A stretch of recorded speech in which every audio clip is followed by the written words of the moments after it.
Selamat datang di channel saya. Di video kali ini, saya akan membahas tentang IPO perusahaan PT Indo Crypto Coin Semesta Tbk atau bisa disingkat dengan kode emiten yaitu COIN, yaitu holding serta bursa berjangka dan aset kripto dan jasa kustodian aset kripto melalui perusahaan anak. Nah, ini adalah bursanya kripto Indonesia, teman-teman, yang mau melakukan IPO. Oke, teman-teman, langsung saja kita lihat dulu untuk ringkasan perusahaan emiten ini. Perusahaan didirikan pada tahun 2022.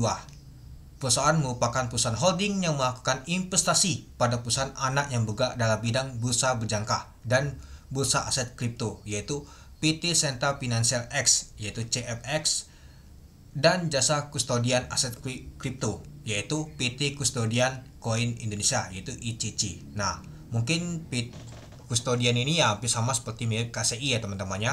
Yang mungkin dari P-nya dari e-charger seperti toko kripto, Indodax, Pintu, Ajaib Kripto yang mungkin masuk ke anaknya usaha nih teman-teman. Nah, kedua ini. Nah, itulah dapat P-nya itu ya untuk nama tuh abangnya nanti teman, untuk nama induknya ini tuh. Selain itu, perusahaan juga memberikan jasa konsultasi manajemen kepada perusahaan anak seperti perencanaan bisnis, strategi bisnis dan investasi, manajerial operasional perusahaan serta konsultasi keuangan perusahaan. Perusahaan memiliki keunggulan kompetitif sebagai berikut. Pertama dan satu-satunya bursa berjangka dan bursa aset kripto di dunia. Nah, jadi kalau kita lihat teman-temannya, emiten ini, perusahaan ini, yaitu yang pertama teman-teman, yaitu sebagai nama tuh bursa aset kripto. Ya mungkin BI kita sudah tahu, nama BI itu kan ya yang ada di Indonesia teman-teman, ya itu di saham, bursa aset saham ya teman-teman, kita anggap aja. Nah, ini bursa aset kripto di dunia teman-teman. Jadi ya cukup menarik menurut saya teman-teman, karena perusahaan ini mau melakukan IPO. Nah, saya bingung BI kapan yang mau melakukan IPO juga itu. Oke, kita lanjut. Legalitas yang memadai sebagai bursa berjangka dan bursa aset kripto yang diakui oleh regulator di Indonesia. Keuntungan penggerak pertama pasar derivatif kripto di Indonesia, memperkuat kredibilitas pasar kripto Indonesia. Pengolahan penyimpanan aset kripto yang berjangka sama dengan seluruh pedagang berlisensi di Indonesia. Nah, itu. Jadi kalau kita sih ya ini lisensi teman-temannya, mungkin menjaga juga ada bursa kriptonya teman-teman. Nah, sekarang kalau teman-teman nanya ada nggak bursa kripto di Indonesia? Ada, yaitu PT Indo Crypto Coin Semesta ini itu. Untuk alamat emiten ini yaitu di CPX Tower lantai 8, Jalan Jenderal Gatot Subroto Komplek 35-36 Kuningan Timur, Setiabudi, Jakarta Selatan, Indonesia 12950. Untuk situs pusat emiten ini yaitu http://indocryptosemesta.co.id. Nah, itu dia teman-teman untuk ringkasan perusahaan emiten ini. Ya, kalau kita lihat sih cukup menarik karena ini adalah bursa aset kripto teman-teman, bukan e-charger teman-teman atau broker itu. Oke, kita lanjut lagi. Nah, ini adalah nama tuh websitenya teman-temannya ya. Kalau kita lihat ini nggak tahu juga teman-teman apa nama tuh, kalau produk nggak ada. Ya, kalau kita lihat sih dari anak usahanya dia ngasihkan nama tuh P-nya itu. Oke, kita lanjut. Nah, kita lihat dari sini aja teman-teman, prospek industri kripto teman-teman. Ya, kalau kita sih di tahun 2024 tuh naiknya tuh sangat drastis banget. Apalagi kemarin tuh Bitcoin mau halving teman-temannya, sampai nama tuh naiknya tuh tinggi banget. Dimulai di tahun 2023, saya pantau tuh di bulan Oktober, ketika Bitcoin mau halving tuh langsung banyak banget teman-teman. Boci-boci kripto masuk semua teman-teman. So nama tuh koin Altisation aja belum terjadi ya teman-teman, masih gitu-gitu aja sih.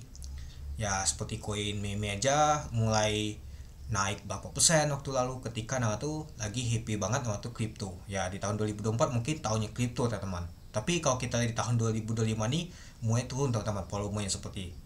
Ya yang saya lihat sih ya karena nggak ada lagi nama tuh good news. Kemarin ada good news tuh ya karena si yang pertama tuh helping Bitcoin, dan juga si Donald Trump tuh kan mendukung Bitcoin, itulah dia mengalami kenaikan teman-teman itu.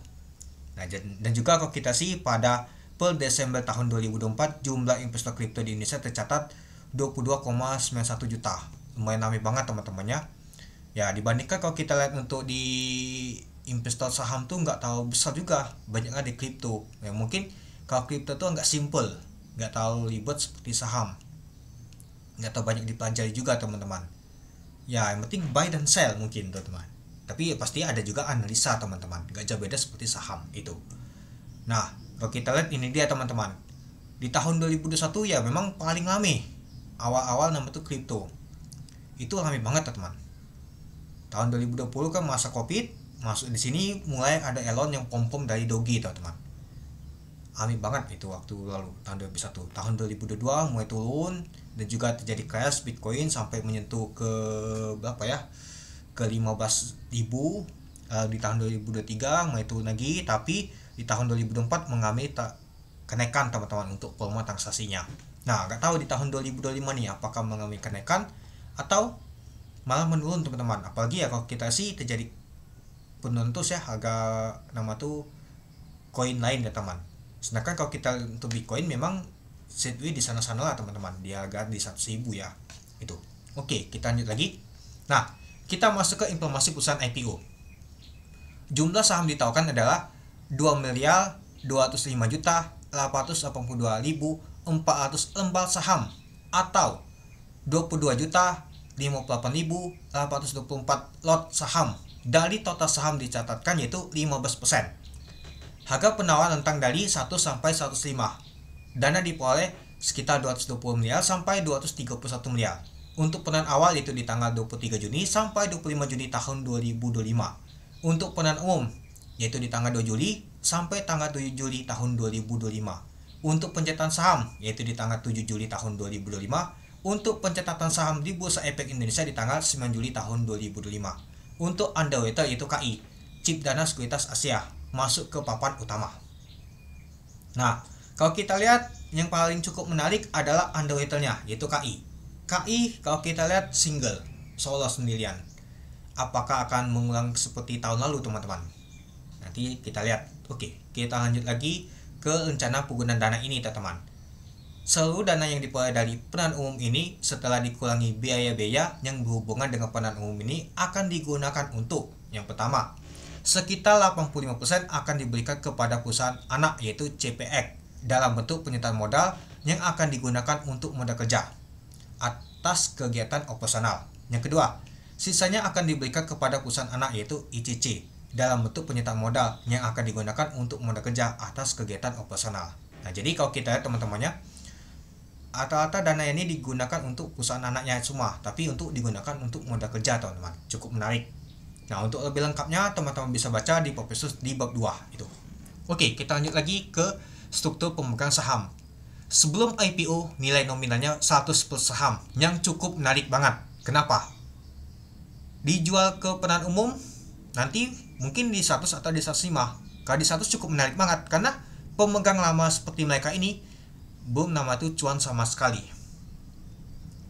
Karena ya kalau kita perhatikan 100 teman-teman per saham. Ini cukup menarik banget. Mengingatkan saya seperti ADML waktu lalu teman-teman. Nah itu. Oke. Kalau kita lihat sih mungkin teman-teman bertanya, wah banyak banget ini pemegangnya. Ini mengingatkan saya seperti waktu lalu teman-teman, WILG. Itu mengingatkan saya juga teman-teman. Itu juga terbang, KI juga. Pemegang saham itu banyak juga teman-teman seperti ini. Tapi nggak masalah. Asalkan nama tuh mereka nih nggak nama tuh jualan aja itu. Tapi pastinya nggak boleh nama tuh mengalihkan saham teman-teman itu. Oke, kalau kita lihat untuk jumlah modal ditetapkan dari setelah kepenuh adalah sekitar 14,7 miliar itu.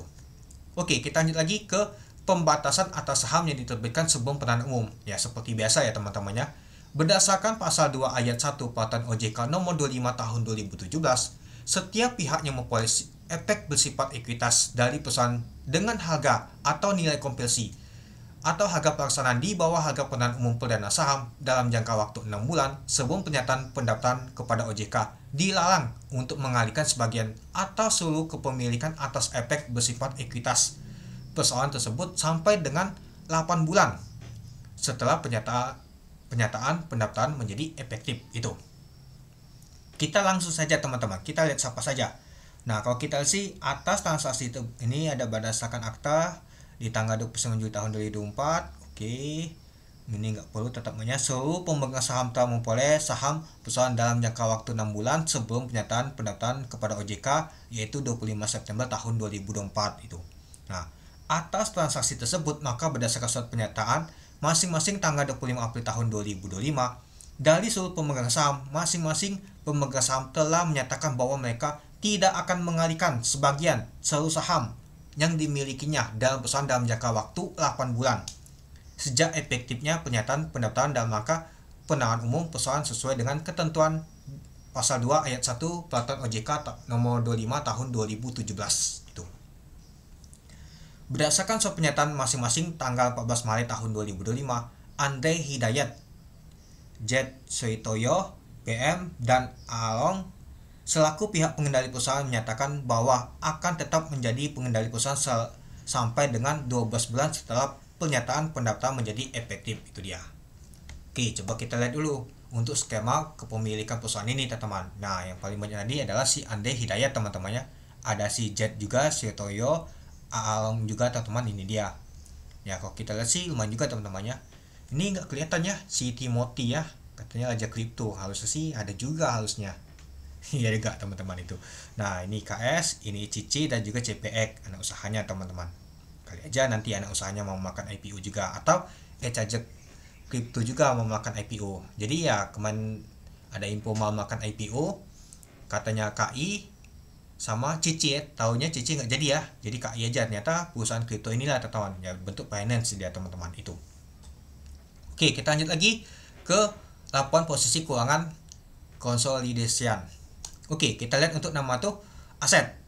Jumlah aset lancar dulu. Di tahun 2022 ke tahun 2023 mengalami peningkatan. Di tahun 2024 meningkat lagi. Untuk jumlah aset tidak lancar, kalau kita lihat di tahun 2022 ke tahun 2023 meningkat sangat drastis. Apalagi di tahun 2024 meningkatnya tuh sangat drastis banget, teman-teman. Sampai 1,1 T. Waduh. Jadi untuk jumlah asetnya dari tahun ke tahun mengalami peningkatan.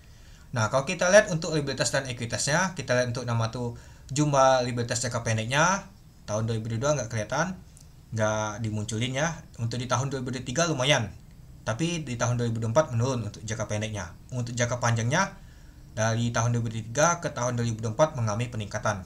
Jadi untuk jumlah untuk utangnya dari tahun 2023 ke tahun 2024 mengalami penurunan. Untuk jumlah ekuitasnya dari tahun ke tahun mengalami peningkatan, teman-teman itu. Jadi kita kelihatan banget, teman-temannya, ekuitas aja besar banget ini, teman-teman. 1,2 triliun untuk jumlah asetnya aja, jadi totalnya 1,5 triliun. Itulah kenapa dia masuk papan utama, besar banget ini ya. Namanya bursa kripto, masa kecil nama tuh asetnya, malulah. Oke, kita lanjut lagi. Laporan laba rugi dan penghasilan komprehensif lainnya. Kita lihat untuk pendapatannya. Di tahun 2022 nggak ditampilin, di tahun 2023 hanya 36 juta. Benar ya, 36 juta ya. Tapi di tahun 2024 naik 11 miliar. Lumayan juga, teman-teman. Ya mungkin tahun 2024 tuh lama ya transaksinya lagi. Nah, lalu kalau kita lihat sih untuk laba rugi tahun berjalannya, nyata di tahun 2022 mengalami kerugian 68 juta, di tahun 2023 646 juta. Tapi di tahun 2024 mengalami teman-teman. Kalau kita lihat sih di tahun 2022 26 juta, di tahun 2023 nyata rugi 1 miliar, di tahun 2024 kalau kita lihat sih mengalami kenaikan lumayan juga sih 42 miliar itu. Jadi kalau kita lihat untuk hasilnya, teman-temannya, untuk pendapatannya ya di tahun 2023 naik itu 100%, di tahun 2024 naik itu sangat lumayan juga, teman-teman. 241.257%. Nah, kalau kita lihat sih untuk laba sebelum pajak penghasilannya ya lumayan juga, teman-temannya, minus dia. Oke, kita lanjut lagi, teman-teman. Untuk nama tuh kebijakan dividen. Nah, kita langsung saja, teman-temannya. Dengan memperhatikan ketentuan tersebut di atas, perusahaan berencana untuk membagikan dividen kas banyak-banyaknya sampai dengan 70% dari laba tahun berjalan setelah menyisihkan untuk cadangan wajib mulai tahun buku 2026. Mulai tahun buku 2026, artinya dimulai di bulan Januari, artinya di tahun 2027 ya, dia akan bagi dividen. Besarnya pembagian dividen akan bergantung pada hasil kegiatan usaha dan arus kas perusahaan serta prospek usaha, kebutuhan modal kerja, belanja modal, dan rencana investasi perusahaan di masa yang akan datang. Untuk lebih lengkapnya, teman-teman bisa baca di bab 10 untuk bab khusus ini itu. Nah, ini nggak tahu saya baca, teman-temannya ya. Yang penting labanya itu positif aja. Yang penting kita lihat aja dia membagi dividen itu berapa, 70%. Kapan dia membagi dividennya itu. Oke, kita masuk ke policy untuk koin, teman-teman. Untuk di harga 100 dan juga di 105. Untuk PBP-nya di 100 yaitu 1,14 kali, untuk di 105 yaitu 1,20 kali. Untuk PEL-nya di 100 yaitu 34,23 kali, untuk di 105 yaitu 35,94 kali.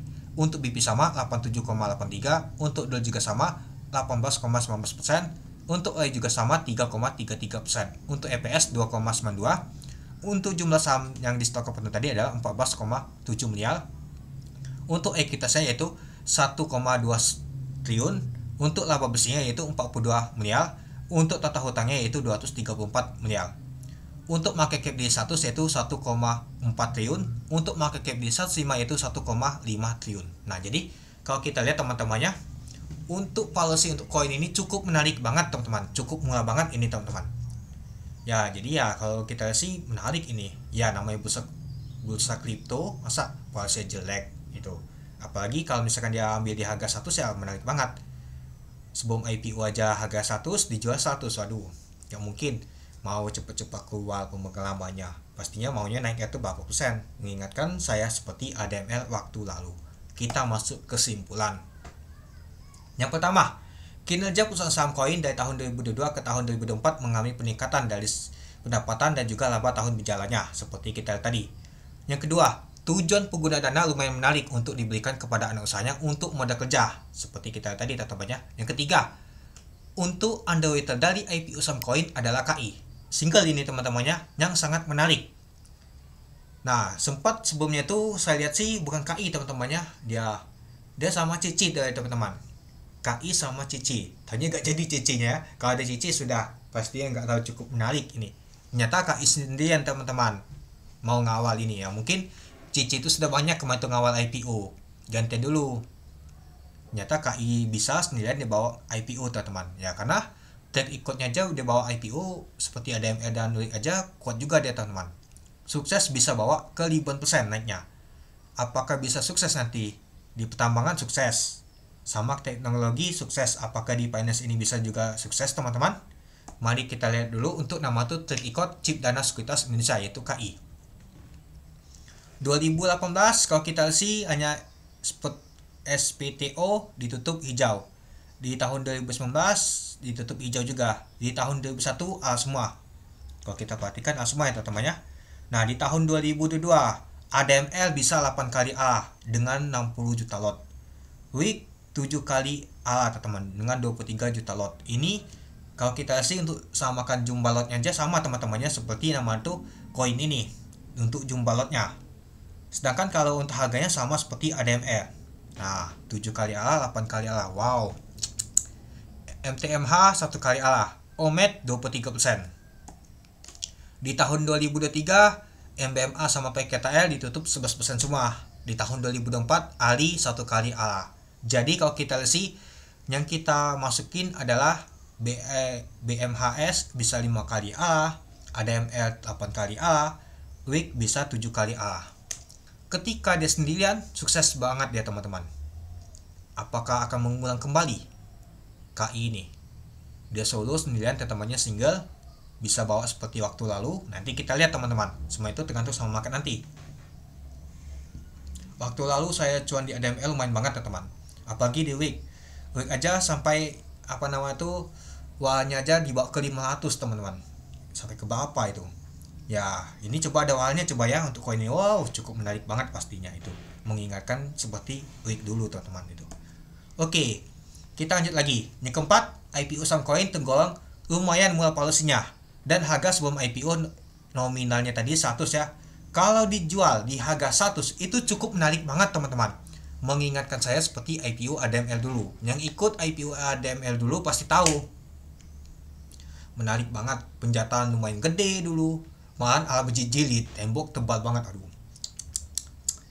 Yang kelima, IPO saham koin akan barengan listing sama ASPL jika tidak ada perubahan, dan ada IPO lain juga seperti CDIA, Blok, Koin, Pesat, Cek yang cukup rame teman-teman, yang mungkin dana akan kebagi semua teman-teman itu.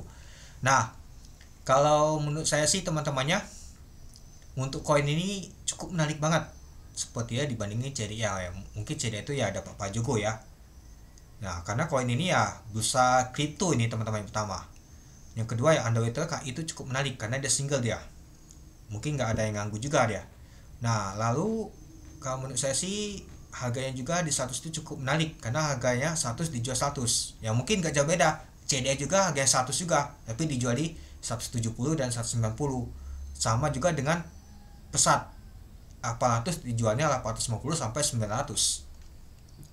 Nah, semua itu cukup menarik semua teman-teman ya. Mungkin kecuali ASPL ini yang kurang cukup menarik teman-teman itu.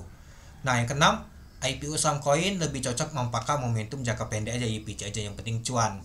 Kapan harus taking profit? Tentukan sendiri. Apakah akan the next ADMR atau week? Mengulang kembali kejadian Android TKI Solo, mari kita lihat di market.